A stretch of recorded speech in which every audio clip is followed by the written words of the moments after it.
Let me just give you 5 quick items to make sure that you get the maximum result. Real simple, I'm gonna do it real quick because we gotta finish.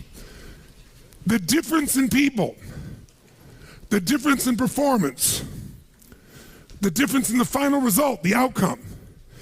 Is it usually dependent upon skill? Is that what makes one person better than another, yes or no? How many have seen someone with unbelievable innate skill get wiped out by an athlete, a person, a business individual who clearly had less skill? How many have seen this happen? Say aye. It's our ability to maximize. We said on day 1, leaders are what transform organizations. You want to grow this company, you want to transform this company, leaders do it. A leader doesn't mean everybody else follows you. It just means that you have a higher what? A higher standard than anybody else does. What'll make you the leader is when you have a higher expectation, not of other people, anybody can do that, of whom? Of yourself. So if you want to know what does it take to take things to the highest level, what's going to take to change my business permanently, not temporary, you can go home and you can install some of these strategies, skills, tactics, tools, insights, and see a significant change. But if that change is going to be a lasting company of value that keeps growing, then the things you've learned here have to become the standard for your organization, not something you did for a period of time. Whenever you look at somebody and say, why are they more successful than anybody else? It's always because of step 1, they've raised their standard. If you go back home and you want to change your life in any way, personally, professionally, or your company, as boring as it sounds, as stupid as it ain't sounds, you might say, I spent all this time, this energy, this money, and you're going to tell me to raise my standards? Yes. Because even though that's not sexy, it is the only thing that creates lasting change. You can go on a diet and you can lose weight, but what will that person eventually do? They'll go where? Back, unless they raise their standard. Now that sounds so trite and stupid and positive thinky or old school. But the truth is, it's the truth. So maybe I can language it in a way that's more compelling to you or more simple. What does it mean when we say raise our standards? It means you turn your shoulds into musts. The difference in people is that they turn their shoulds into musts. The things that you used to say I should do, you do your shoulds when it's convenient, when it's comfortable, when it goes your way. But when something is a must, not to other people, but a must to you, do you find the way to get it done, yes or no? So the difference in people is what's their must, or another word for that is what's their standard. Every person in this room right now, our bodies are a reflection of our physical standards. They are not a reflection of our desires. Most people have a desire for more energy or a better body or a stronger body or a more fit body. We don't get our goals, we get our musts. The ones that are the musts become how you are. And guess what? It shows up in your rituals.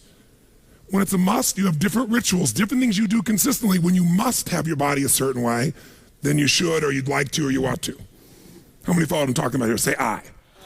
So whether we want it or not, the only way to change your body long term is change what the must is for you. Now, I'm not telling you what it should be. Who the hell am I? I'm just saying maybe it's time for you to take a look. Because many times you set the standard a long time ago, or you lost the standard completely because most of us base our standards by our environment. Who you spend time with is who you tend to become. So if everybody around you is gaining a little weight, or everybody around you is, constantly tired, after a while, even if you had high energy, you don't want to make fun of them or tease them or make them feel bad. So gradually, subconsciously, you lower your own standard just a little bit. And that little bit is that old metaphor, overused but true. You take a frog and put him in boiling water, what's it going to do? Jump right out. But if you put him in and turn the water up real slowly, over time, it'll boil to death. That's most people's lives, isn't it? And it's usually because you haven't remembered the power of who you spend time with. Who you spend time with is who you become. So one of the things that's great about this 5 days is you found people from all over the world who are all absolutely committed to go day and night and day, literally, sometimes with food, sometimes without, but whose standard was, I am here to maximize who I am, what I'm about, what I'm going to take home, what I'm going to create. That raises your game. Remember, play against somebody you're better than, your skill's going to go down. Play against somebody better than you, just to stay on the court, the game has to go up. Want to change your life? Raise your standard. Want to Raise your standard the most, get around where it's better. Surround yourself with people playing the game much higher than you are. So just to be around them, your game has to rise. That's part of what we try to do. When we come into a company, we create that by raising the standard amongst them. Or you got to do it by yourself, but you got to do it. How many agree with me on this? Say aye. And it starts with whom? It starts with us. So raise the standard. I remember when I met Michael Jordan for the first time, and it was while he was still with the Bulls. And I asked him, I got a chance to do some coaching a bunch of people, and I think I introduced him because of this. And I said, Michael, I said, how is it you do this? I mean, you're the best that's ever lived at this stage. Got to ask the same question of Wayne Gretzky. And interesting, Wayne Gretzky, I'd read someplace and he gave me the same answer. I asked him the same thing. You're not the fastest. You're not the strongest. You're not, you don't, how is it you're the great one when you're not the fastest, the strongest, the quickest? And he said, well, Tony, I appreciate the compliment, but he said, I think one of my advantages is most people skate to where the puck is and I skate to where the puck is going. The power of what? Anticipation. He knows the pattern. With Jordan, his standard was, I asked him, he said, Tony, everybody, I said, what makes you the best? Is it natural ability? Is it talent? Is it skill? Is it God-given? Is it strategy? What is it? He said, Tony, I think I can say this to you without it sounding like hyperbole. He said, I have got unbelievable natural skills. But he said, study my history and you'll know why I am who I am. I did not make the high school varsity team when I was a sophomore in school. High school, I got cut. He said, I had a lot of natural talent, but the greatest gift of my life was a coach who said, you're not on the team. And I looked at him, I laughed at him. I said, you got to put me on the team. I'm the most talented guy out there. He said, no, you're not. He said, you have a lot of natural talent, but you have no heart, no absolute commitment, no real drive. You're not on my team. And it just crushed him. And finally he negotiated and he said, look, you want to be on my team next year? Simple. Meet me every morning before school for a one-on-one practice, and I'll take this raw talent and I'll teach you discipline. I'll show you how to raise your standard. And if you show up the whole year, I'll guarantee you a spot next year. And if you don't, probably the same outcome's going to happen when you try out next year. He couldn't believe it. And guess what? Most people don't know. Michael Jordan got up every morning and drilled and drilled and drilled and didn't get to be on the team. And next year he was on the team, and he was not only good, he was great. Guess when his career exploded? When he lost again the championship to Detroit. And he was on the bus, he said he was crying in the back of the bus, physically crying, pissed off at all the other players that they hadn't done their job. And something inside of him snapped and realized, crying, whining, blaming everybody else is not the problem. I need to raise because he realized that's what did it for him originally. And you know what he did that year? He lifted weights like never in his entire life. He decided he was going to dominate every person, every floor, every place, every spot in the country. He's going to be stronger than anybody. He practiced like he'd never practiced in his life. And oh, by the way, he won how many NBA championships? How many in a row? 3. Retired, came back and won how many in a row? 3. Never anybody in history would even dream of such a thing, especially after retirement. That's the power of raising your standard. But guess who he competes with? Michael told me one time, he goes, Tony, if I competed with other people, I wouldn't be who I am. He said, my competition is with the best I can be. They're trying to compete with me. That's why I beat them. Because they're competing with where I am. But I'm competing with where I can be. Think about that mindset. Think how your life would be different if you raised the standard of what you expected from yourself, not your people, yourself, to that level. How things could shift. It's all about changing your shoulds to musts. It's all about going back and saying, this is how it's going to be. It's like when Gary Vee was here and guys were saying, man, I'm working so hard, man. I work from 9 to 6. He goes, yeah, what are you doing from 8 to 2? 8 p.m. to 2 a.m. That's when you master your craft. I always say to people, it's what you practice in private that you'll be rewarded for in public. People say, oh my God, you have this great ability, this great skill. They didn't see all the hours. This class, this course, I know tons of this stuff like the back of my hand. But if you talk to my team who's exhausted, they'll tell you we're up to 4 a.m. almost every night. To be able to figure out how to provide for you a life cycle and get it to be real so you can think about Nike and give you accurate information about when did they really get to young adult, when they fall down. We had to make phone calls, read financials, do all kinds of stuff. We did all that stuff. We were doing all these things and we've accomplished so much, and I figured out how to make it even better. That level of commitment is what makes you great at what you do and gives you that little edge that makes you stand out from everybody else. And that standing out is what makes somebody absolutely own an industry or brand themselves like nobody else in the world. That process is what this is about. Raise your standard. When you got to go home, you got to say, where are we going to raise the standard? What am I going to take that's been my should and make it absolute must? Where are we going to do that as a team and how are we going to pull it off? Now, who here has ever, by the way, your income right now is a result of your standards as well. It's not the industry and it's not the economy. Who here is making more money today than you made 10 years ago? Let me see your hands. How many feel like it's not enough today? Let me see your hands. And how could that be? Real estate's so cheap now. Computers are cheaper than they were then. You get so much more for your money. Because once you achieve a level, who knows what happens? You immediately, you close the gap, you create a new gap. That's because that's what makes us grow. Who's willing to go back to where you were 10 years ago? Not many. Some of you would be because it's gotten worse in the last 10 years for you. But the majority, there's no way. See, once you're fortunate enough, if you don't like cleaning house, once you're fortunate enough to have somebody clean your toilets, you will not be doing that again, unless you like that. You'll find somebody who loves cleaning toilets and you will pay them handsomely. Because now to go back and do that, once you've had the privilege of not having to do that, it's a different game. It's a gross metaphor, but who gets what I'm talking about here? Say I. Once you have a must, you find a way to get to it. Every one of you in this room is earning what you must earn, not a dime more. Don't get me wrong, you might have big goals, big desires, but it's not a must for you.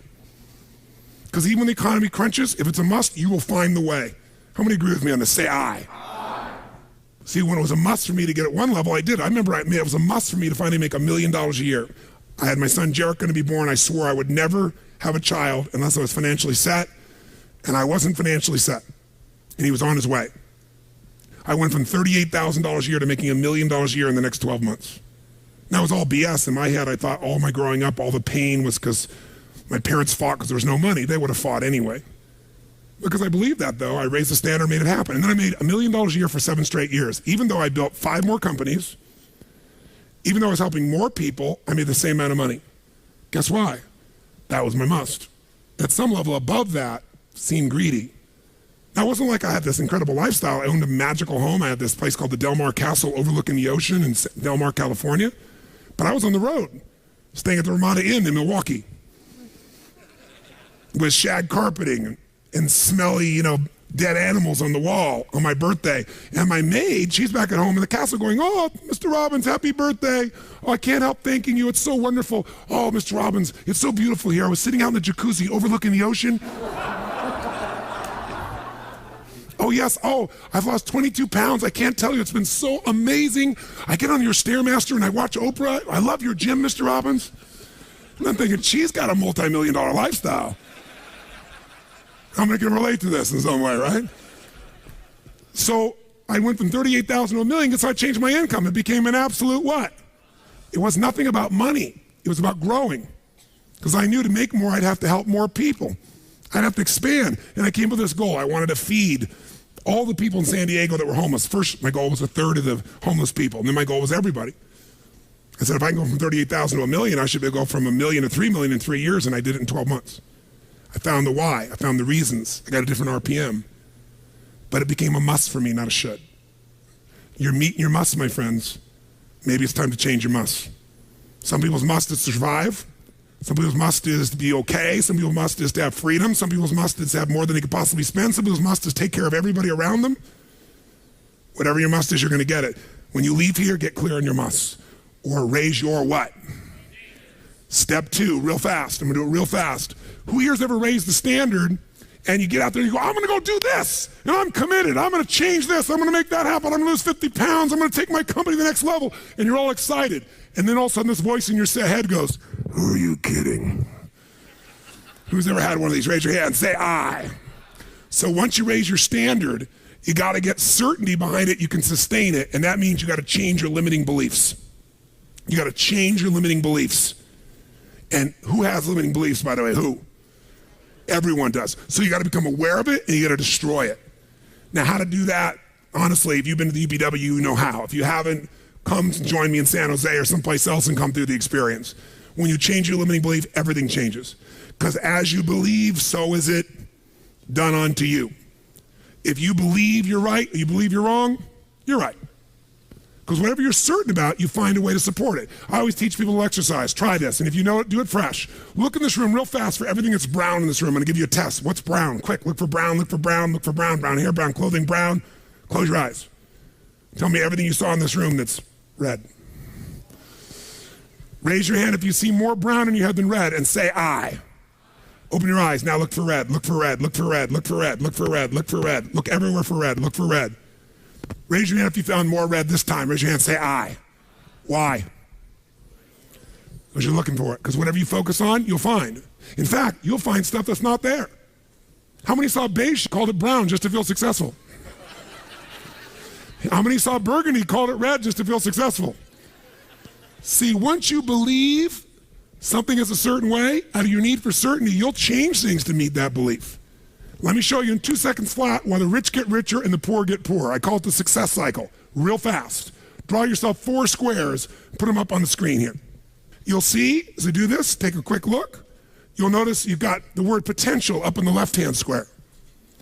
Up in the right-hand square is the word action. Bottom right is the word results.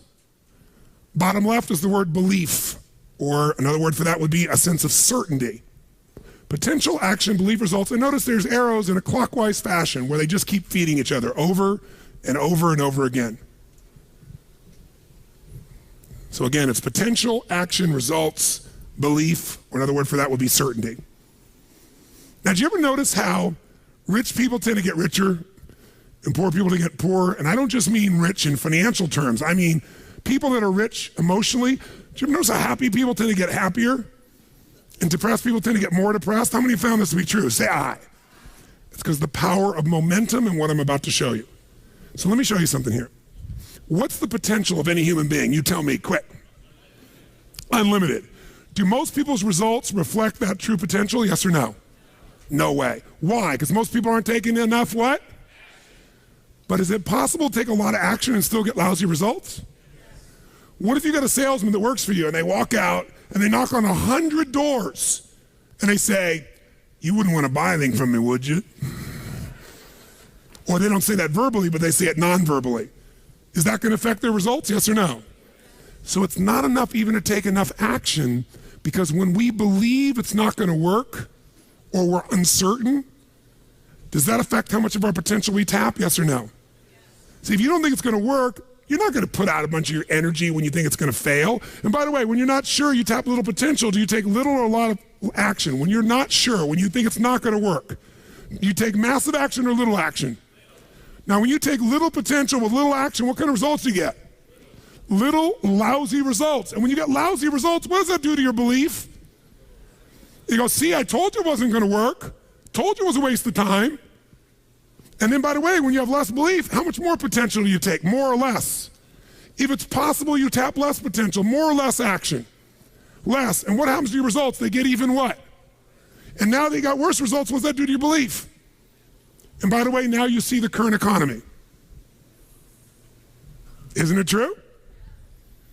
Everybody out there is going, oh my God, the results are so bad, it's going to get worse in the future, so I better pull in my horns, there's less potential, so I'm not going to push as hard. I'm not going to take much action. Oh my God, I'm getting lousy results with little potential action. Oh my God, it's going to get worse. That's what creates a recession, depression, whatever you want to call it. How do you change that? By the way, can it work the opposite direction? What would happen if something inside you gave you so much certainty inside of you that you felt absolutely certain that recession was your friend, that the worst economy for you was the greatest time on earth, that all you had to do was manage your state and apply your fundamentals and immerse, stay coached so you don't get off target, keep taking action, and you could own your business and you go to other people's businesses? How many believe that, by the way, now? Say I. When you have that kind of certainty, are you going to use more of your potential when you go home or less? Which one, my friends? Are you going to take less or more action? When you are certain and you use lots of your potential with massive action, what kind of results do you get? Massive action gets massive results. What kind of belief do you get now when you get better results? You go home, you use your core story. You go home and you take one of these techniques, you get a different response. You go home and you stimulate a new source of profit or income.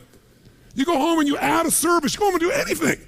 And it works. Your brain goes, yeah, it works. Now, by the way, at Home X, we went in there. Thank God we went in there. because they took our stuff and it looked like it wasn't working. Do you remember that? Yes. Because some people there didn't want the change to happen. So we had to dig in and find out it was working. We knew you can't take action. You can't sow that seed and reap nothing. So we uncovered what was really going on. You're going to have to watch for the same thing, depending upon the size of your organization. But bottom line, when you get great results, belief gets stronger. Now you're totally certain. Are you going to use more or less potential, my friends? Which one? More. You're going to take even more what? Going to even greater what? Even more certainty. And now what happens to your business? Boom, boom, boom, boom, boom, boom, boom. And now you have a different momentum. And so your economy does not have to reflect the economy. You get to create your economy. You get to decide whether you freeze to death or ski or snowboard. It's winter, but you can have the best time of your life. It could be a sunny, beautiful, magical time. But what you got to do is you got to manage this process. In order to do it, you got to change your limiting beliefs. And this week has been about doing that by giving you so many tools and examples that you'd be immersed. But I promise you, when you go home, all this is going to be tested. A, because all the stuff that's waiting for you after being gone for 5 days. B, all the people there you work with, their limiting beliefs, whether you have one employee or two because you're an army of 1 or 2 people, or whether you got 10,000. And so you have to be able to implement. This, by the way, I'm not here to sell you, bring us in if we can help. Do you think we could help? Yes or no? Yes or no? Bring us in and we'll do it. Or get your team together and find a way to make sure this momentum goes in the right direction. Make sense? Yes. This is the must. If you have this high standard, but you don't really believe because the momentum's in the wrong direction, having the tools will be worthless. That's where certainty, that's where everything else we teach, that's what I do in my events, that's where you guys have been there before, that's what you got to bring to the table. What are the 5 keys for integrating this? Number 1, you got to go home and raise your what? Come on, guys, raise your what? Which means turn your shoulds into. Step number 2, you got to go out and change your limiting what? Find anything that's limiting you and destroy it. What's the fastest way to destroy it? You can do it very quickly by producing the results in your mind over and over again. Or, why do you think I get people to walk on fire? Because they think it's impossible. When they walk in this fire, mentally you might say, oh, I can do it. But when they get in front of that fire and it's 2,000 degrees burning hot coals, it gets their full attention. And suddenly they have a state change. And when you get yourself in a state where you can storm through fire, it's not about fire walking. The state you're in to get yourself to walk across fire is the metaphor for anything that used to stop you, the fire of your life. And by the way, when you cross fire and you're on the other side doing something you once thought was difficult or impossible, it's that easy, your brain goes, what else can I do that I thought was impossible? It's unbelievable. It's not intellectual, it's emotional. Plus, after fire walking, cold calling is not a problem. You get the idea, ladies and gentlemen?